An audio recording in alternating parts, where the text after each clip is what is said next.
Hello everybody, today we are going to see the unboxing of FUJI Dri-Chemistry slide BUN-P3.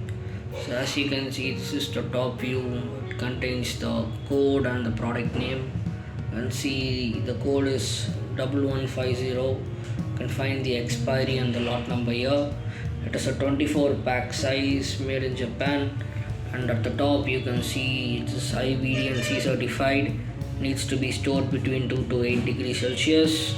And at the bottom here you can see a barcode used to scan it. So on the front view of it, now you can find the manufacturing address here, Fujifilm Corporations, made in Tokyo, Japan.